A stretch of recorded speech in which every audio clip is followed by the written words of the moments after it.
Surpris si c'est vous qui êtes le Père. Alléluia. Vous avez vu l'enfant dans son sein. Vous l'avez vu à la maternité.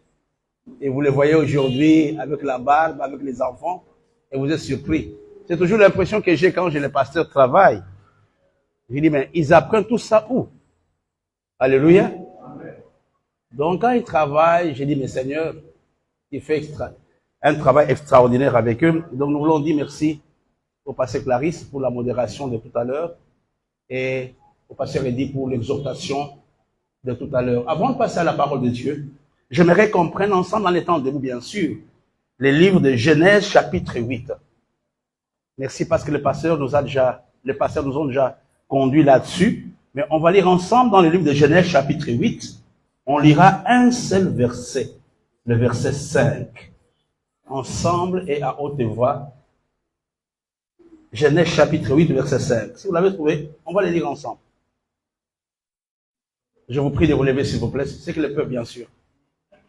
À moins que vous ayez des raisons personnelles. Genèse 8, verset 5. On va les lire ensemble à deux, une fois et deux. Jusqu'au 10e mois. Le 10e mois, le premier jour du mois, apparurent les sommets des monts. On peut encore reprendre ça à haute voix?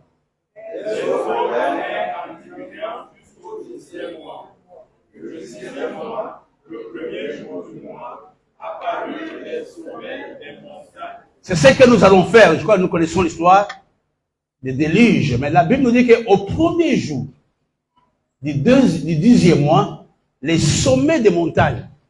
N'oublions pas que ces montagnes étaient déjà envahies, étaient inondées par l'eau. Mais le premier jour, les sommets ont commencé à apparaître. Les pasteurs nous l'ont déjà dit, pendant 9 mois, il y a des choses que la maladie a englouties. Il y a des choses que l'échec a englouties. Mais ce matin, nous voulons faire une prière prophétique. Dis Seigneur, que tout ce qui n'apparaissait plus dans ma vie apparaisse aujourd'hui. Il y a des choses qui sont en toi. Tu peux prier par rapport à cela. Peut-être ta santé n'est plus visible. Ton ministère, ton zèle, ton engagement, ta consécration. Il y a des choses que l'ennemi a englouties. Il y a des choses que la sorcellerie a englouties. Le zèle, ton engagement, ta consécration. Nous sommes au premier jour du 10e mois. Et c'est à toi de le dire ce matin. Dis Seigneur, que tout ce qui a été englouti dans ma vie apparaisse. N'oublions pas que même la résurrection était une apparition. Jésus était dans la tombe. Mais après 4 jours, les gens l'ont vu. Lazare aussi, c'était une apparition. Même l'apôtre Pierre, c'était une apparition. De la prison, on l'a vu arriver à la maison où étaient les autres apôtres. Mais je ne sais pas qu'est-ce que l'ennemi a enterré dans ta vie. Il nous reste 3 mois. Nous sommes au premier jour du dernier trimestre de l'année 2023. S'il te plaît, ne t'assois pas. C'est le moment de faire une prière pour toi-même. Dis Seigneur, que tout ce qui a été enterré, tout ce qui a été englouti par la prière de saint, par ma prière ce matin, je m'approprie de cette parole, que les choses qui n'apparaissaient plus dans ma vie, peut-être la santé, le ministère, le business, que ces choses apparaissent maintenant. Au nom de Jésus, prions ensemble, prions ensemble. J'aimerais que tu fasses cette prière, toi. S'il te plaît, levez-vous ensemble, on va se lever. Prie par rapport à ça. Dis Seigneur, je ne sais pas qu'est-ce qui a été enterré. Ta santé n'est plus au rendez-vous. Elle a été enterrée. Mais aujourd'hui, ta santé peut paraître. Aujourd'hui, ton ministère, ton mariage. Il y a des choses que le diable enterre. Il y a des relations que le diable enterre. Mais ce matin, prie mon frère.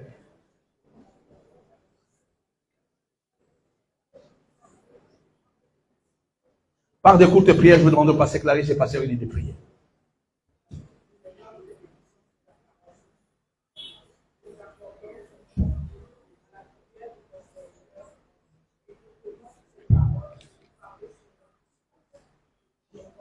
Au Dieu ce dixième mois, parce que nous sommes le premier jour du dixième mois. Prions ce matin dans le nom de Jésus, de tout ce qui a été enterré dans nos vies, de tout ce qui a été recouvert dans nos vies, de tout ce qui est resté caché jusqu'aujourd'hui dans nos vies, paraisse et se manifeste.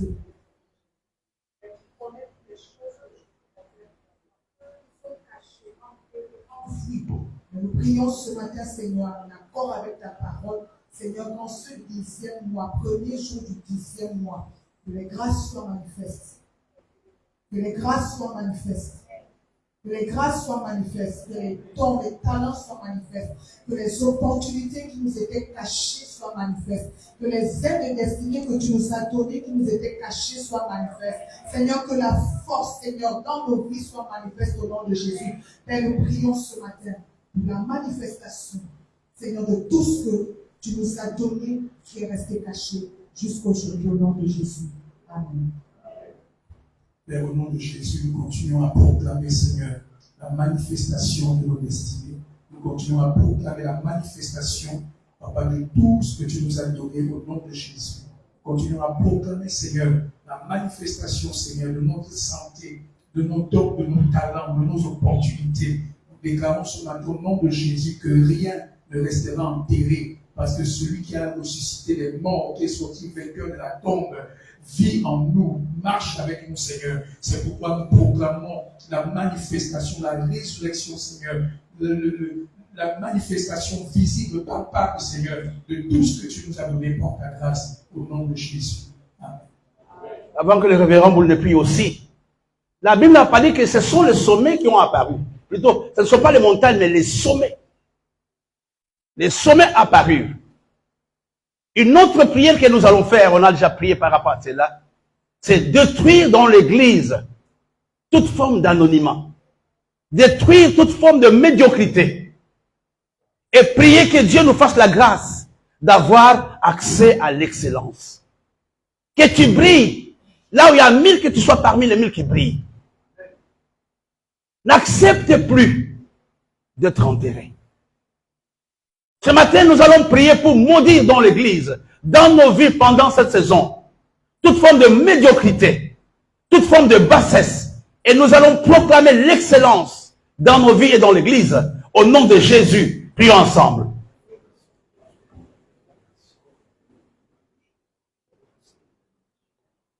Refuse la bassesse, refuse la bassesse. Il y a des gens qui essaient de le tirer du haut, mais ils veulent rester bas. Refuse la bassesse du Seigneur. Je refuse la bassesse. Je refuse la médiocrité dans ma vie, dans mon ministère, dans mon mariage. Au nom de Jésus. Demandez au révérend Boulou de prier. Seigneur notre Dieu, notre Père, nous savons que toute grâce excellente vient d'en haut, vient de toi. Mais cette grâce excellente est pour tes enfants à toi. C'est pour cela, Seigneur, que nous qui sommes tes enfants, nous refusons toute médiocrité. Nous refusons de demeurer dans l'anonymat. Nous refusons de demeurer enfouis, Seigneur, mon Dieu, mon Père, dans la boue, dans les ténèbres, dans l'oubli, dans les choses que nul ne voit. Mais Seigneur, mon Dieu, mon Père, nous appelons l'excellence dans nos vies, Seigneur. Nous nous ouvrons totalement à toi. Nous te demandons, Seigneur, du haut des cieux, de baisser ton regard sur chacun de nous et de nous élever, de nous faire sortir, Seigneur, de partout où le monde nous a cachés, nous a enfouis, Seigneur, mon Dieu, mon Père. Car nous sommes des lampes, Seigneur, et on n'allume pas une lampe pour la cacher sous un boisseau, mais on la met sur un lampadaire. Seigneur, mets-nous sur des lampadaires.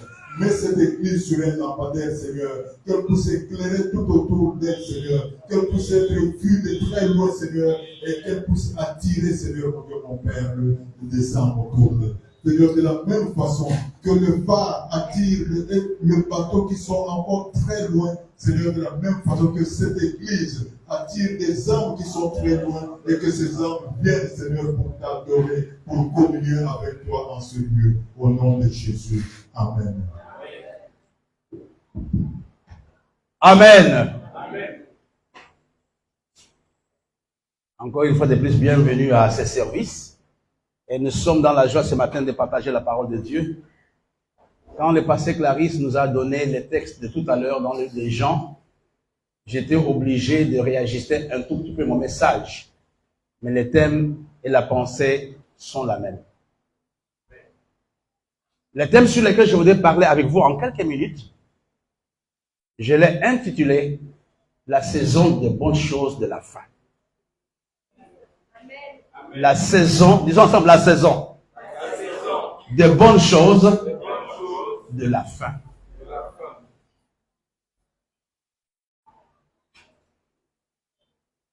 Nous sommes au dernier trimestre de l'année.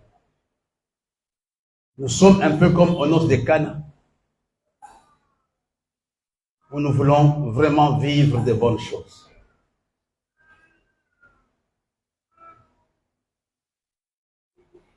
N'oublions pas, frères et sœurs, que même notre résurrection sera à la fin. Alléluia.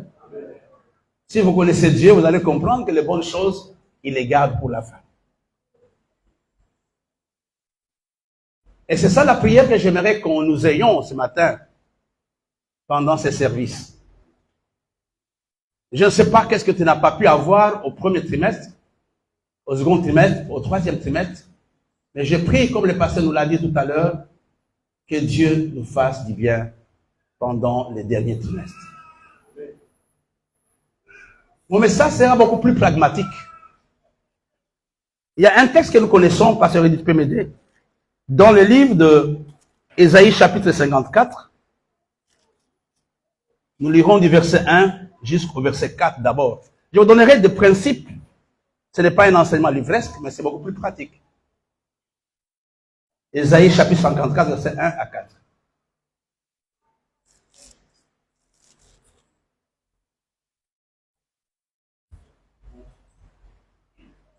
Réjouis-toi stérile, toi qui n'enfantes plus.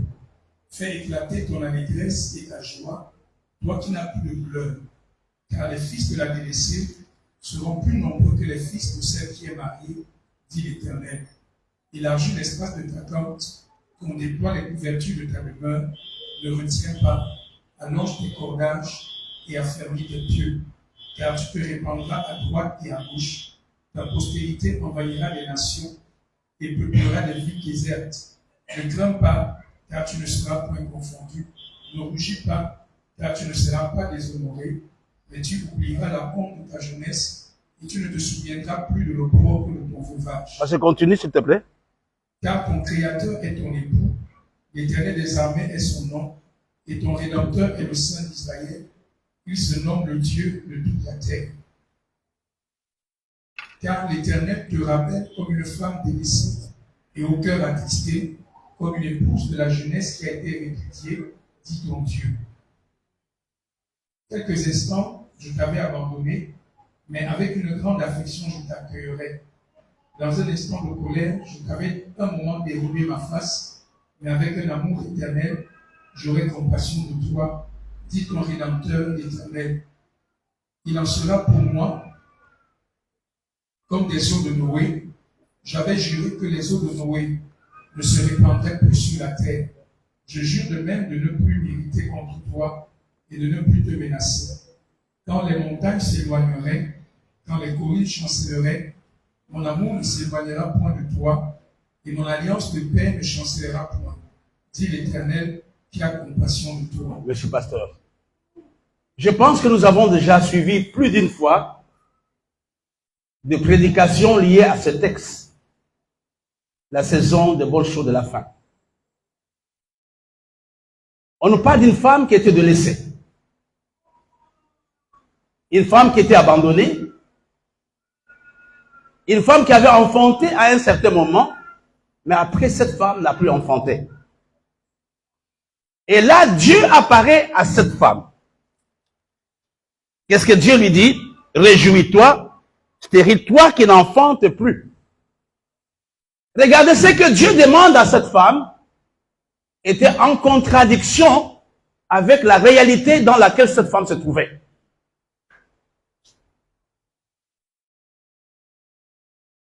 C'était une femme qui avait enfanté. Quand on dit qu'il n'enfante plus, ça signifie qu'il avait enfanté. Et puis Dieu lui dit, car le fils de la délaissée seront plus nombreux que le fils de seul qui est marié, dit l'Éternel. Élargis l'espace de ta tente, qu'on déploie les couvertures, etc. Ne retiens pas. Allonge le cordage et affermis les pieds. Regardez ce que Dieu demande à cette femme. Ce que Dieu demande au rocher était un peu une contradiction avec la réalité par laquelle cette femme passait. La première chose que j'aimerais nous donner ce matin, qui est important, nous cherchons à vivre de nouvelles choses. Nous cherchons à vivre une nouvelle saison, mais la première chose, c'est veiller à notre attitude. Quand l'attitude n'est pas bonne, ta prière ne sera pas bonne et le résultat sera mauvais. Au fait, qu'est-ce que Dieu dit à cette femme? Sois positive, sois optimiste. Même si hier, les choses n'ont pas marché, je te dis que je suis Dieu, je suis en train de t'introduire dans une nouvelle saison. Et là, c'est important souvent. Il y a plusieurs d'entre nous qui prient pour les miracles, pour ceci et cela, mais l'attitude que nous avons ne correspond pas à ce que nous demandons à Dieu. Il dit, réjouis-toi, sois heureux, comporte-toi comme si tout marche bien. Combien d'entre nous, à cause de l'échec d'hier, ont détruit plus ou moins une partie de leur destinée? Mais Dieu dit à cette personne, réjouis-toi. Si tu veux vivre une nouvelle saison, la première chose que Dieu attend de toi et de moi, c'est veiller à mon attitude. Quelle attitude? Être un homme optimiste. Être un homme positif. Et la deuxième chose, élargis l'espace de ta tente. Personne ne peut vivre de nouvelles choses comme le pasteur nous l'a dit tout à l'heure. Il y avait une action qu'il fallait poser. Pour que l'eau se change en vin, il fallait qu'ils aillent prendre de l'eau quelque part et le mettre dans le récipient. La deuxième chose, j'insisterai là-dessus après, c'est être les hommes et les femmes d'action. Élargis l'espace de ta tente. Tu n'as pas les évidences que les choses vont marcher. Mais malgré ça, toi quand même fais quoi? Élargis l'espace de ta tente. Comporte-toi comme si tout marche bien. Nous préparons la croisade, nous préparons la conférence, mais déjà, nous avons déjà dans nos pensées que nous ne pouvons pas mettre plus de 100 chaises parce que les gens ne viendront pas. Là, je n'ai pas élargi l'espace de ma tente. Il dit, élargis l'espace de ta tente. Pose les actes par rapport à ce que tu attends. Pose les actes par rapport à ce que tu as demandé à Dieu. J'ai demandé beaucoup de gens, je mettrai des chaises comme si ces gens étaient là. Élargis l'espace de ta tente. Quand j'élargis l'espace de ma tente, je combats aussi ma petitesse d'esprit.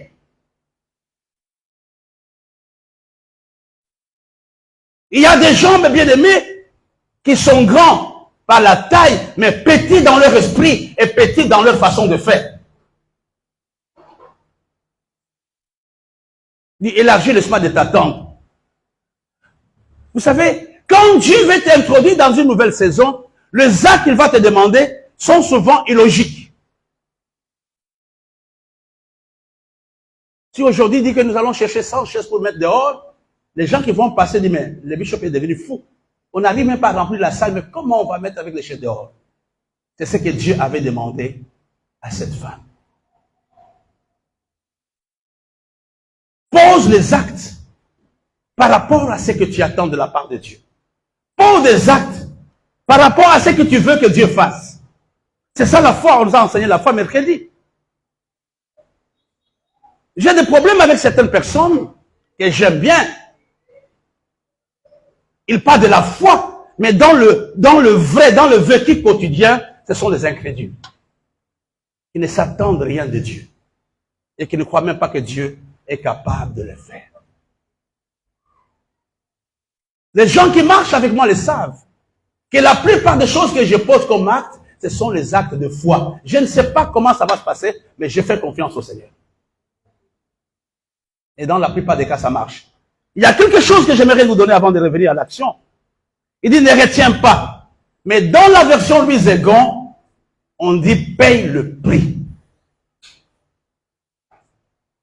N'aie pas peur de dépenses. Qui a cette version-là? Quelqu'un peut m'aider?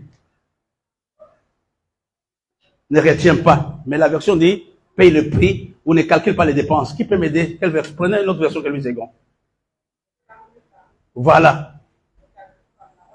Voilà. Qu'est-ce qu'on dit?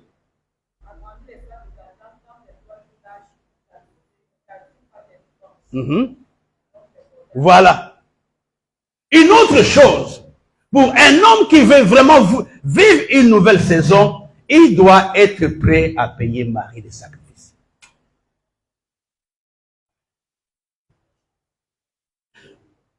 Ne retiens pas, ça signifie paye le prix.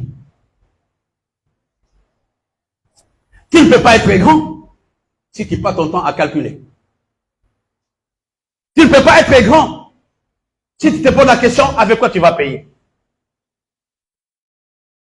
La grandeur, les nouvelles choses sont en fonction du sens de sacrifice que nous développons en nous.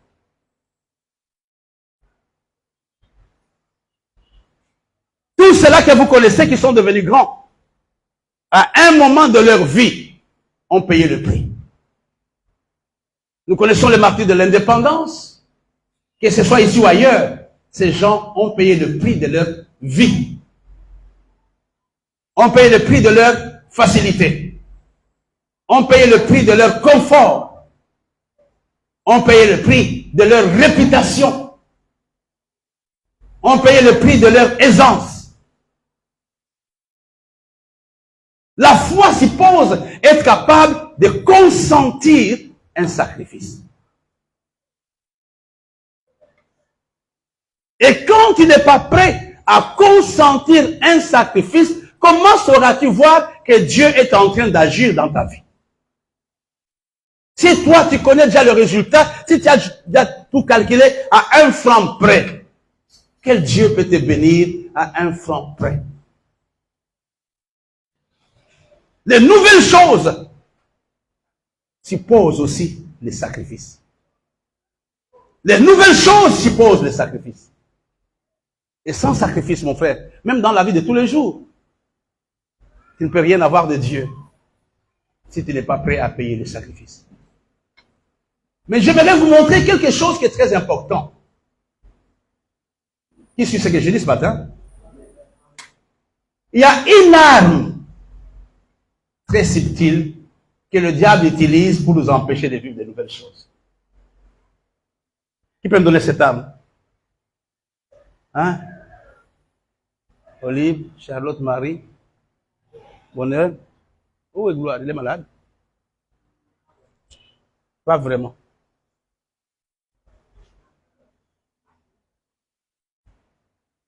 Celui qui va trouver, je vais le bénir à la fin de la réunion. Quelle est l'arme que le diable utilise? Oui, la peur, oui.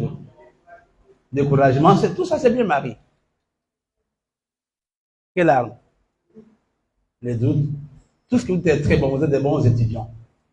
L'arme la plus dangereuse que le diable utilise, c'est l'arme des excuses. Ah! Tu auras ta bénédiction. L'arme des excuses.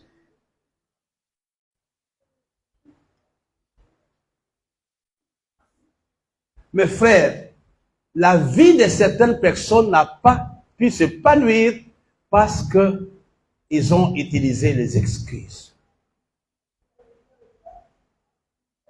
Quand le Seigneur m'a ouvert les yeux là-dessus, il dit, Seigneur, aide-moi à partager cela avec les autres. C'est une arme très facile. Mais plus de la moitié des chrétiens sont liés par les excuses.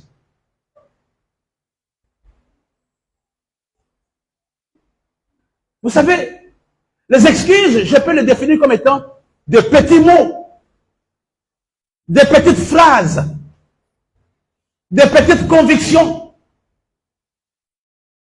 qui nous empêchent de faire la volonté de Dieu.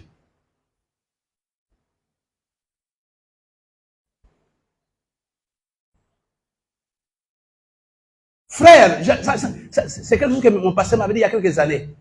Quand ta vie, il y a beaucoup d'excuses pour ne pas faire ce qui est droit et juste, sache que le diable n'est plus loin de toi.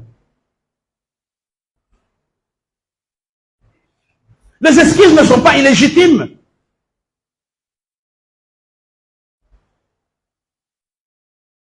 Et les excuses et les sacrifices ne marchent pas ensemble.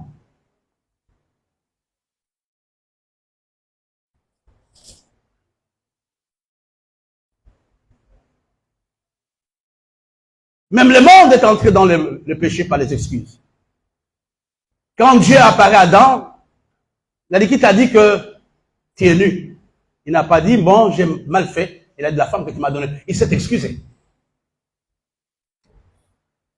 Allons dans Exode. Exode chapitre 4, verset 10. Pasteur Eddy.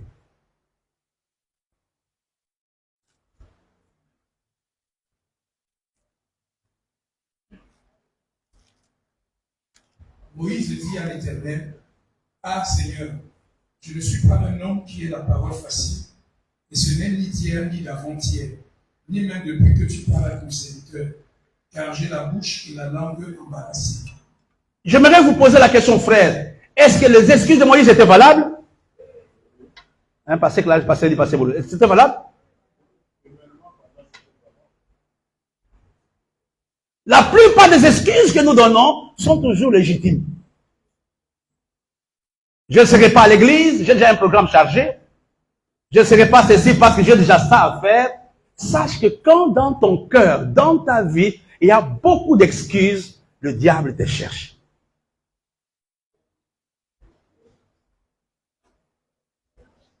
Le diable te cherche. Chacun d'entre nous a au moins à un certain moment de sa vie des excuses pour ne pas faire ce qui est droit.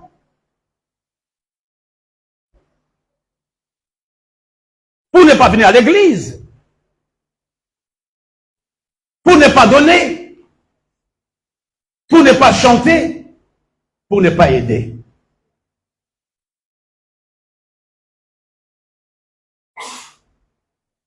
Hier matin, j'ai écrit à quelques personnes, je crois à une ou deux personnes. J'étais tellement triste, je me suis dit, écoutez, je ne vais pas rester comme ça. Je vais écrire à ces personnes. J'ai écrit le fond de ma pensée. Et par la grâce de Dieu, ça porte des fruits. Tu dois prier par rapport aux excuses. Les excuses est une arme du diable pour t'empêcher d'avoir ce que Dieu a prévu pour toi pour cet instant précis.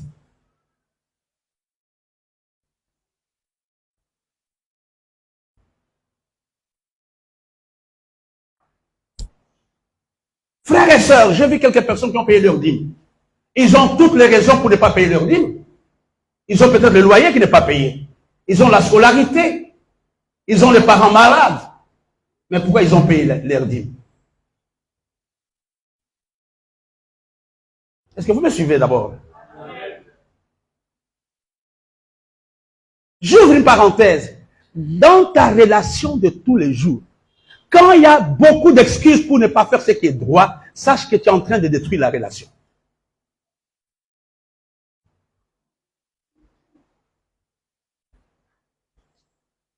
Allons dans les Proverbes, chapitre 26.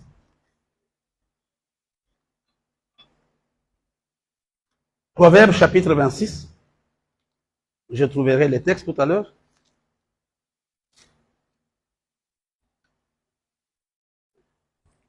Pasteur dit, aide-moi le verset 13.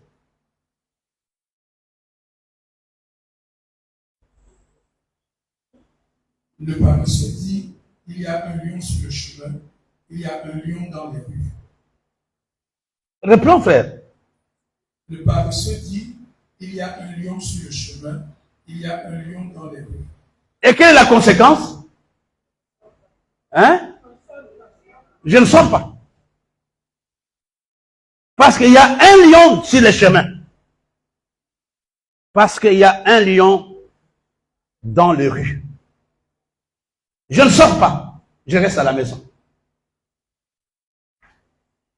Je me rappelle avec le confinement il y a quelques années, quand on a dit qu'on a levé le confinement, beaucoup d'adultes ne sont pas rentrés à l'église. Ils disaient que non, nous on a déjà 50 ans, on peut être malade. Il fallait la grâce de Dieu pour qu'ils reviennent. Des excuses, le diable te montrera des choses légitimes, légales, même sensées. Il y a un lion dehors. Je préfère ne pas sortir. Tu es malade. Tu as déjà beaucoup de pensées. Et la prière de ce matin, c'est de détruire en toi les excuses. On ne peut pas être grand. On ne peut pas s'attendre à de grandes choses si notre vie est teintée d'excuses. Même pour donner, frère, on ne donne pas parce qu'on a. C'est quand on a brisé les excuses dans sa vie. Moi, j'ai 50 000 francs. J'ai déjà planifié. C'est pour acheter la chemise d'Adriel. Je ne peux pas toucher même si le papa dit. C'est l'exemple que je prends. Et quand vous lisez la Bible, on va y arriver tout à l'heure, Dieu est sévère envers les gens dont la vie est conduite par les excuses. Les excuses, c'est un danger. Et pour toi-même, et pour ton entourage.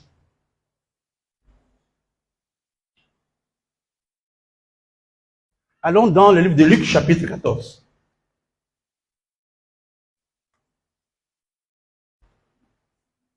Pasteur, tu peux m'aider? Commence à partir du verset 16 jusqu'au verset 24. Je vais m'arrêter par là. Et Jésus lui répondit, un homme donna un grand souper et il invita beaucoup de gens. À l'heure du souper, il envoya son serviteur dire aux conviés, venez, car tout est déjà prêt. Mais tous unanimement se mirent à s'excuser. Le premier lui dit, j'ai acheté un champ et je suis obligé d'aller le voir. Excuse-moi, je te prie. Un autre dit, j'ai acheté 5 paires de bœufs et je vais les essayer. Excuse-moi, je te prie. Un autre dit, je viens de me marier, c'est pourquoi je ne puis aller. Le serviteur de retour rapporta ces choses à son maître. Alors le maître de la maison, irrité, dit à son serviteur, va promptement dans les places et dans les rues de la ville et amène ici les pauvres, les estropiés, les aveugles et les boiteux. Le serviteur dit, maître, ce que tu as ordonné a été fait, et il y a encore de la place. Et le maître dit au serviteur, va dans les chemins et le long des haies, et ce que tu trouveras, contrains-les d'entrer, afin que ma maison soit remplie. Car je vous le dis, aucun de ces hommes qui avaient été invités ne goûtera de mon souper. Quand vous lisez un tel texte, il vous fait peur.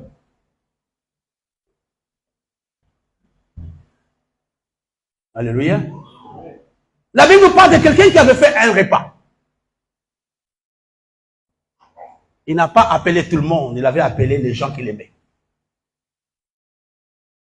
Et le comme que les gens qu'il avait appelés, tous avaient des raisons pour ne pas venir. Tous avaient des excuses pour ne pas venir.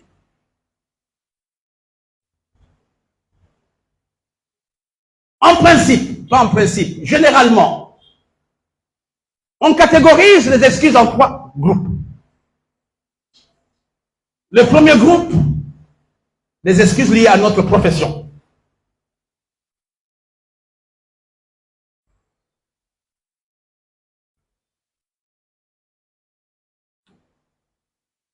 Deuxième, les excuses personnelles. Et troisième, nos activités de tous les jours. Frère, il n'y a rien qui peut t'empêcher de faire la bonne volonté si tu es un homme organisé.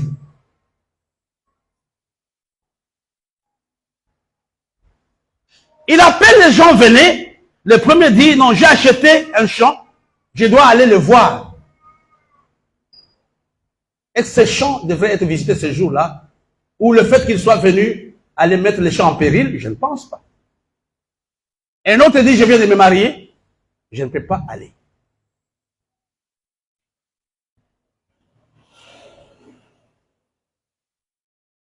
J'aimerais vous donner des conséquences des excuses. La première conséquence des excuses, vous perdez la position de l'invité privilégié de Dieu. Regardez, lui qui était privilégié, et le maître dit, appelez tout le monde, même les infirmes, amenez-le.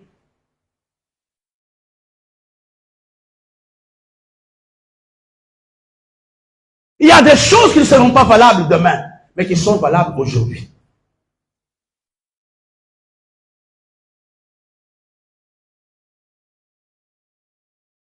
Vous perdez la position de l'invité privilégié. En d'autres termes, vous devenez comme tout le monde aux yeux de Dieu.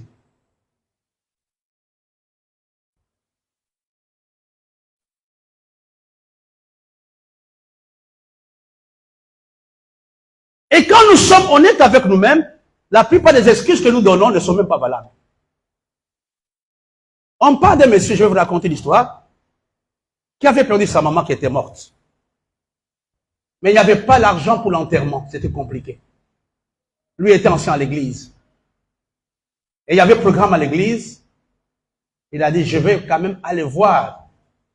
Je vais aller prier et après on va faire le programme du deuil. Il a laissé sa maman avec le frère en train de pleurer. Il est parti à l'église et il y avait un visiteur. Quand il est entré, le visiteur ne le connaissait pas.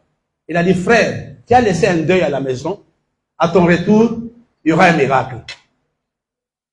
Alléluia. Il y aura un miracle. Non seulement il y aura un miracle, toi tu n'as pas de travail, il y aura un travail après 7 ans. Et à son retour, il a trouvé sa maman ressuscitée. Pourquoi? Il était au lieu où Dieu le voulait. Et au moment où Dieu le voulait.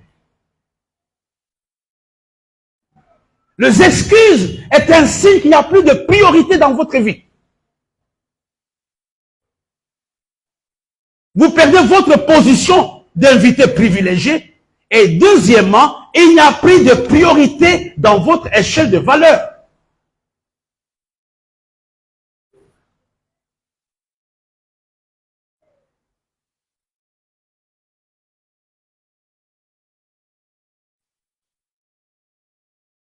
Dieu ne va jamais nous forcer de faire ce qu'il attend de nous.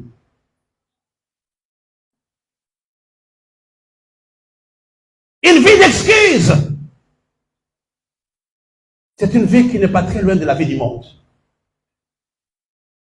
Pourquoi tu fais ça? Non, tu sais que moi je n'ai pas de parents. Pourquoi tu te comportes comme ça? Tu sais que moi je suis malade. Pourquoi tu fais ça? Tu sais qu'il y a ceci et cela. Et tu veux dire que pendant les 48 heures, tu t'occupes de la chose que tu as donnée comme besoin.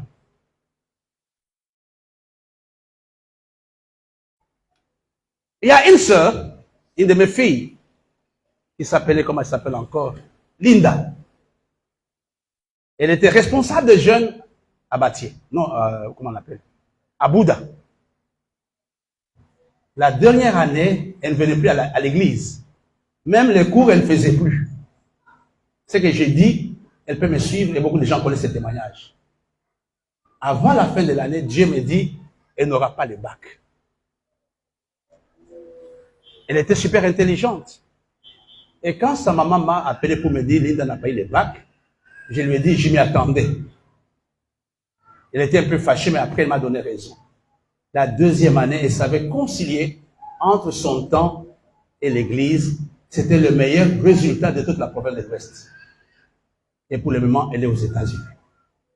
Frère, si dans notre vie, nous trouvons des excuses pour ne pas venir à l'église, pour ne pas aider le frère, pour ne pas être sérieux dans les choses de Dieu, qu'on se pose la question si notre communion avec Dieu est bonne.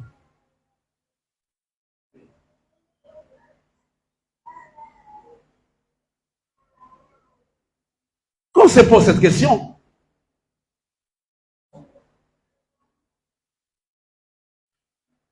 Revenons au texte de tout à l'heure. La Bible nous dit, je vous l'ai dit, aucun de ces hommes qui avaient été invités ne goûterait de mon souper. Les excuses t'amènent à perdre définitivement l'opportunité qui était liée à l'action.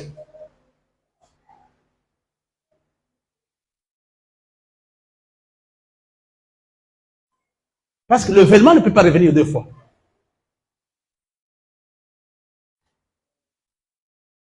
Il dit, aucun de ces invités ne va encore goûter à mon souper.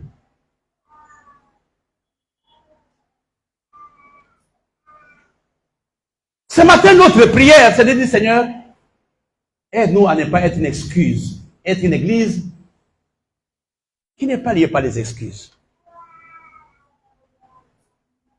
Il y a quelques années, j'ai connu une sœur qui était vraiment engagée dans l'église. Et une autre qui ne venait pas à l'université de Douala. À la fin de l'année, elle a eu sa licence. Celle-là qui ne venait pas n'a pas eu. Elle a été ajournée pour la saison d'été. Ce matin, qu'est-ce que je vais t'amener à faire? C'est de t'arrêter devant Dieu. En un seul mot, les excuses sont aussi une preuve qu'il n'y a plus d'amour pour Dieu dans ton cœur.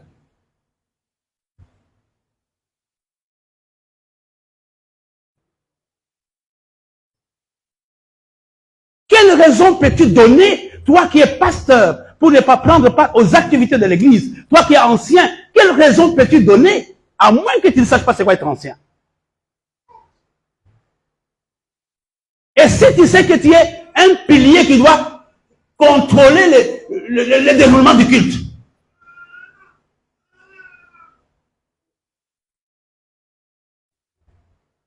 Bishop, je ne peux pas venir parce que je suis invité à tel endroit. Frère, ce n'est pas biblique, je vous dis la vérité. L'église est une famille. Dieu vous voit dans une église. Dieu ne voit pas dans les églises.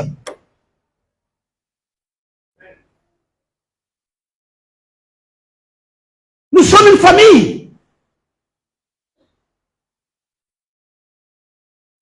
Une fois, je blaguais avec le pasteur, je leur ai dit, tellement écrit, il ne sera pas là parce qu'il est malade. Si aujourd'hui, pasteur vous dit qu'il est malade, pasteur Clarisse, pasteur Eddy, moi-même, nous sommes malades, on aura des cultes, il n'y a pas de pasteur. Il y a des moments, ces gens viennent malades. Ils viennent malades. Et moi, je le sais, je le vois. Que Dieu nous aide ce matin. À Bishop, je suis rentré de Yaoundé très fatigué. Je voulais d'abord me reposer, voir un peu Enzo, et je viendrai prochainement. Et tu dis ça à ton pasteur.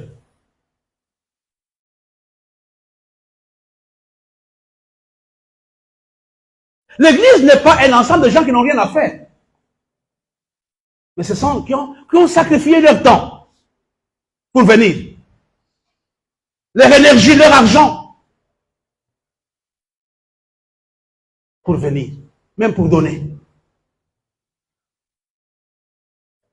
Les excuses ne marchent pas avec la foi.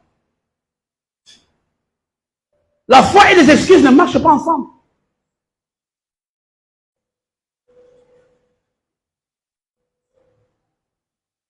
Dieu te dit, donne 50 000, mais ta logique te dit, non, garde ça pour le transport de telle ou de telle personne. Les excuses que tu as données sont valables. Mais c'est toi qui seras perdant. Le paresseux dit qu'il y a les lions dehors. Moïse dit, je ne sais pas parler. Non, frère, pasteur, tu ne connais pas la vérité. Je connais la vérité, je suis comme toi. Je te dis, sont tes priorités, tu n'as plus de priorités. Vous savez, les choses que nous faisons sans de sacrifice n'importe pas pour Dieu. Les choses que Dieu bénit, ce sont des choses pour lesquelles je me suis sacrifié. Pour que le pasteur Boulou puisse quitter la garde, il avait accepté de ne pas être payé pour la garde chaque soir.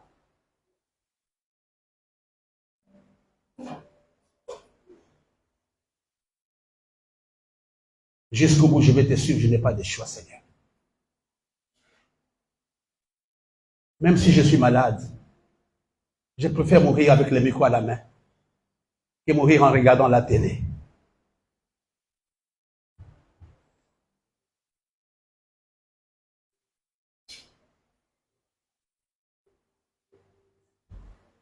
Seigneur, si c'est tout ce que tu me demandes de donner, je donnerai, pourvu que ta volonté soit faite.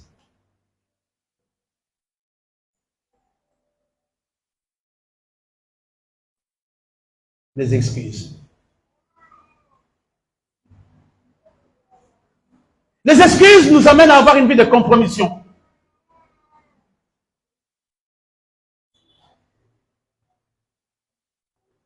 Un homme qui trouve des excuses dans tout ce qu'il fait et partout où il est un homme qui est compromis.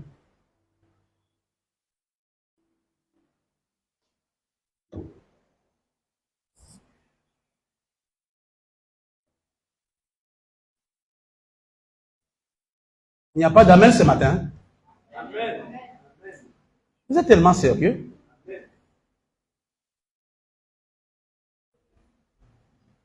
Une vie sans excuse est une vie de foi. Est une voie qui fonce, qui n'a pas peur. Si tu donnes les excuses, je suis le fils aîné de ma mère. J'ai ma femme, j'ai mes enfants. Comment veux-tu que je sois temps plein? Les raisons que tu me donnes sont valables, mais tu passeras à côté de ce que Dieu attend de toi, Clarisse.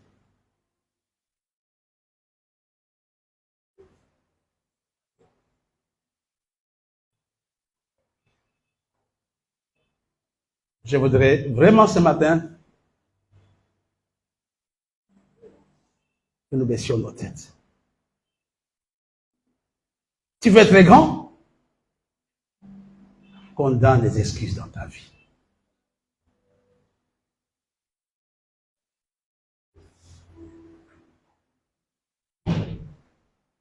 Tout ce que nous faisons pour le Seigneur, il faut d'abord braver les excuses. Qui peut donner 500 000 francs? Bishop, nous sommes tous des chômeurs. Tu ne connais pas la vérité. Nous avons nos têtes baissées. Chaque pasteur priera et nous dirons amen à la prière. On commence par le pasteur Boulot, pasteur Clarisse et pasteur Eddie.